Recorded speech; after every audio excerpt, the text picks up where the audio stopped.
Oke, Assalamualaikum warahmatullahi wabarakatuh.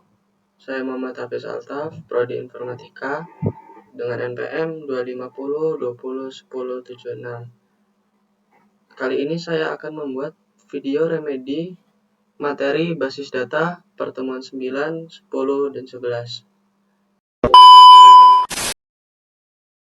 Oke, kita langsung saja.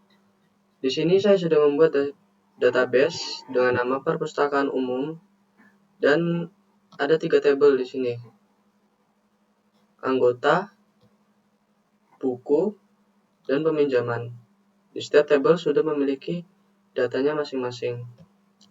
Kita langsung ke materi 9. Materi 9 yang pertama itu adalah inner join.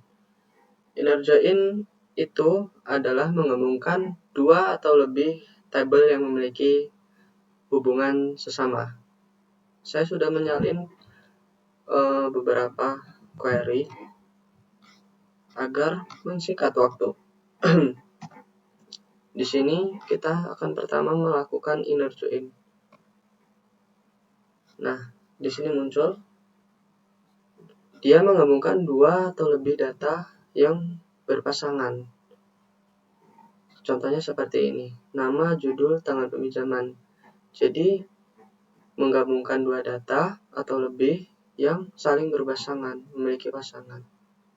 Lalu kita lanjut ke left join.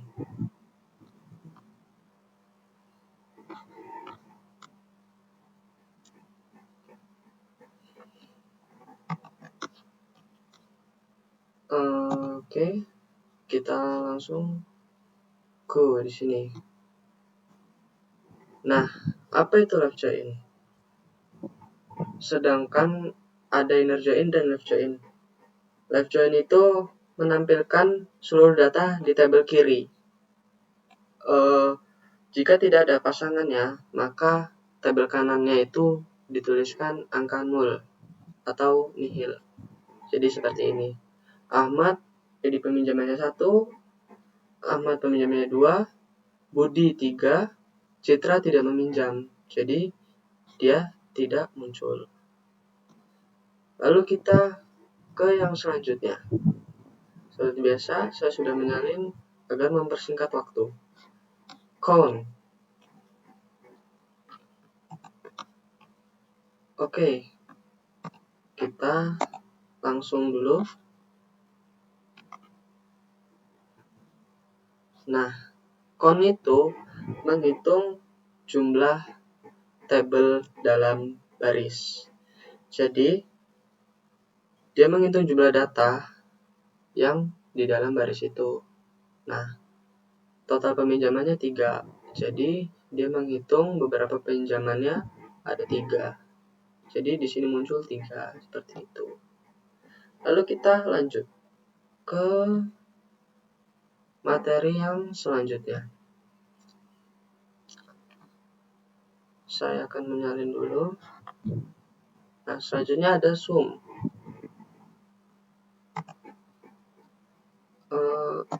Apa itu sih sum? Sum digunakan untuk menjumlah nilai pada suatu kolom. Seperti apa bentuknya? Kita lihat langsung.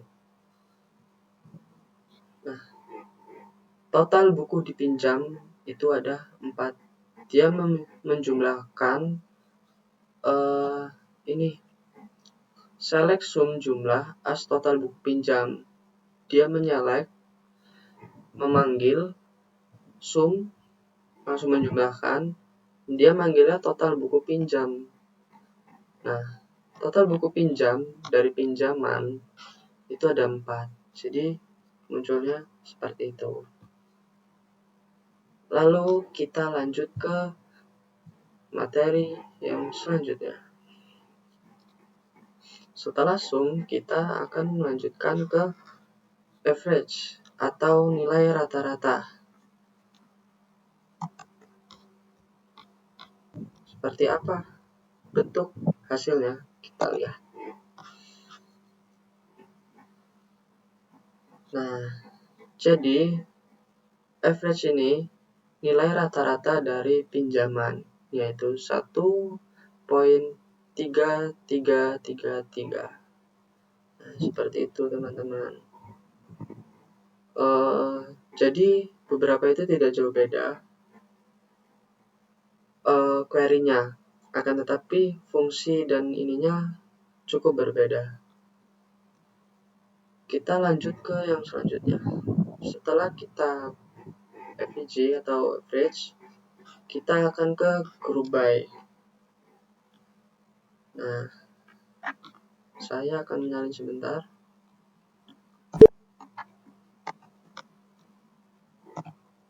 Nah, apa sih group by? Group by itu digunakan mengkelompokkan data dalam situasi tertentu. Kita mau jumlahinnya, mengkelompokkannya tentang apa, dia bisa seperti itu. Nah, kita akan lanjutkan ke hasilnya. Nah, jadi saya itu mengquery select, kita memanggil ID anggota, count as jumlah pinjaman, from pinjaman, group by ID anggota.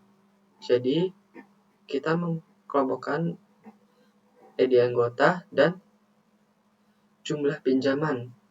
ID anggotanya itu 1, 2, jumlah ID anggota 1, dia jumlah pinjamannya 2, ID anggota 2, jumlah pinjamannya 1.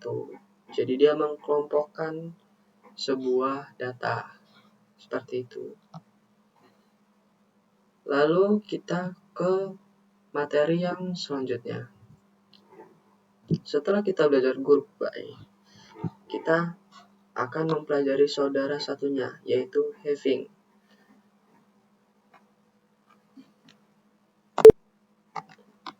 Oke. Having itu digunakan untuk memfilter hasil setelah proses pengelompokan data. Jadi, kita akan langsung lihat seperti apa hasilnya. Nah, kita lihat di query-nya. Tidak jauh beda. Jadi, di sini hasilnya. ID anggota 1 itu meminjam, total bukunya ada 3. Nah, seperti itu, teman-teman. Lalu kita next ke yang selanjutnya. Kita ke materi 10.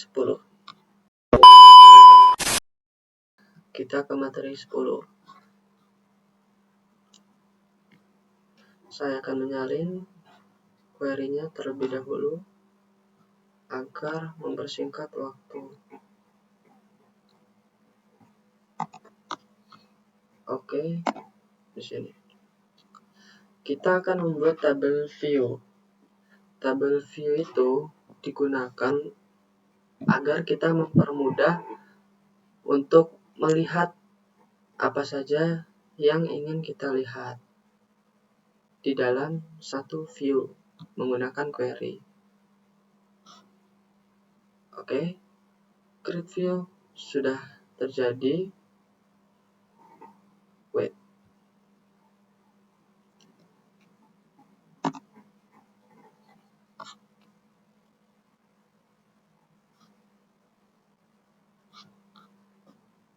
Nah, kita lihat di sini.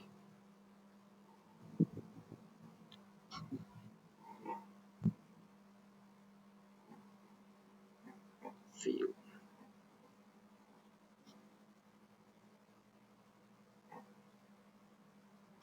Nah, di sini sudah terlihat data peminjamannya. Ini yang kita namakan view. Lalu setelah view, kita lanjutkan ke materi yang selanjutnya, yaitu index. Nah, saya akan mengcopy sebentar. Oke. Nah, indeks ini berguna untuk mempercepat pencarian Seperti mana hal kita mencari suatu barang, jika tidak ada petunjuk, maka kita akan lama untuk mencarinya. Nah, indeks ini berperan sebagai mempercepat mencari suatu data di dalam database. Kita go.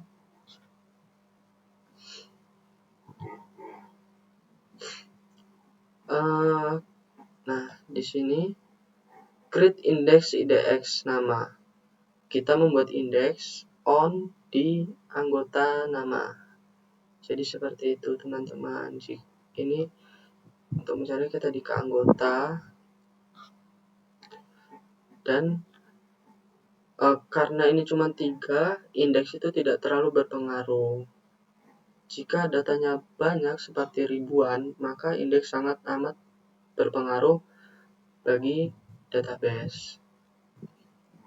Nah, kita lanjut ke materi yang terakhir di pertemuan 10, yaitu trigger. Oke, sebentar.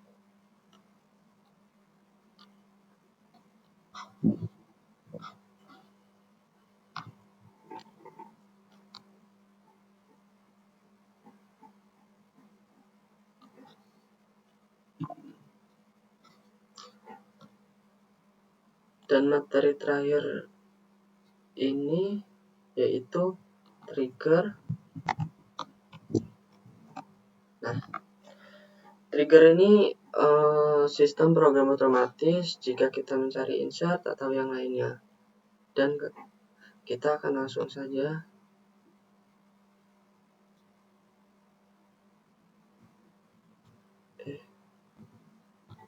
lalu kita akan menguji trigger, teman-teman. Kita uji sebentar.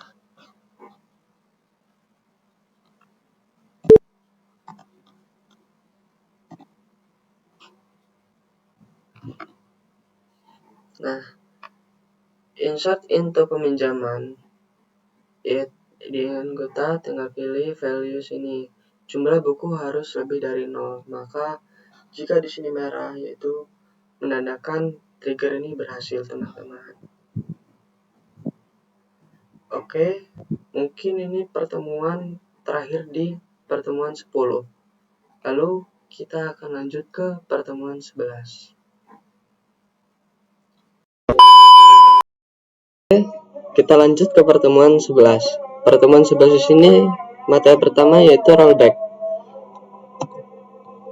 Kita akan langsung mencobanya.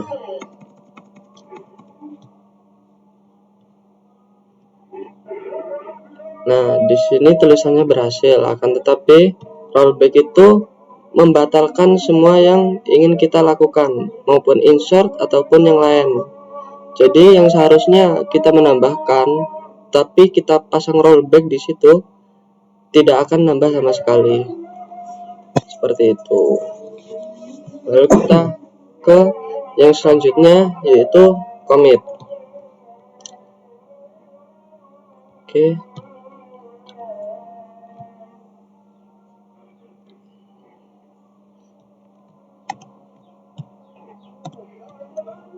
Sedangkan kalau commit, dia itu mengunci perubahan, tidak bisa diganggu gugat. Nah, jadi di sini nambah Fajar Pringsewu seperti yang kita tulis tadi di query.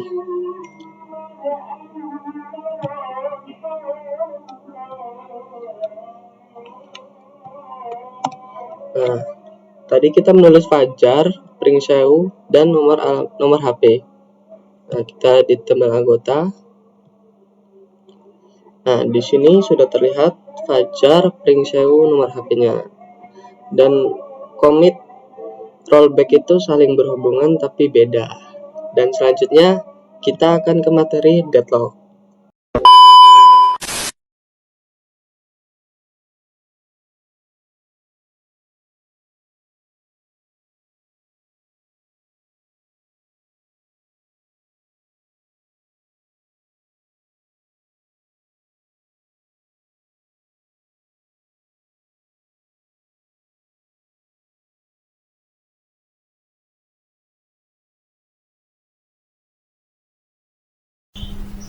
Jadi kita akan lanjutkan ke materi deadlock. Sebelumnya saya akan menjelaskan apa itu materi deadlock. Oh iya teman-teman, saya menggunakan laptop kawan saya karena beberapa ada masalah di laptop saya. Jadi yang pertama di sini deadlock itu ialah kejadian yang mana dua transaksi saling menunggu. Jadi pertama kita melakukan transaksi A, lalu kita kunci locking, lalu kita melakukan transaksi B. Transaksi B nya kita locking. Nah, terjadi keadaan yang dimana namanya itu deadlock. Jadi A ini menunggu yang B selesai membuka kuncinya, lalu yang B pun sebaliknya. Jadi kejadian itu menunjukkan kita saling menunggu gitu. Nah, jadi kita harus membuka dua tab. Nah, lalu yang tab pertama kita lakukan transaksi A. Lalu tab yang kedua kita melakukan transaksi B. Dan kita melakukannya di terminal ya teman-teman.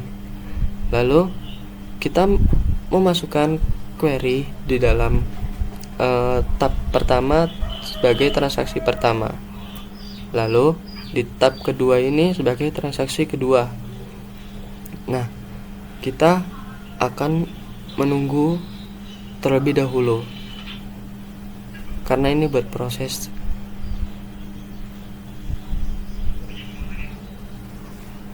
Sebentar teman-teman.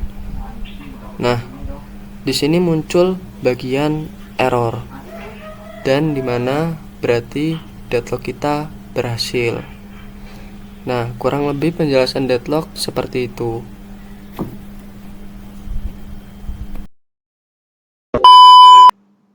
Oke, sekian teman-teman hasil video remedi saya.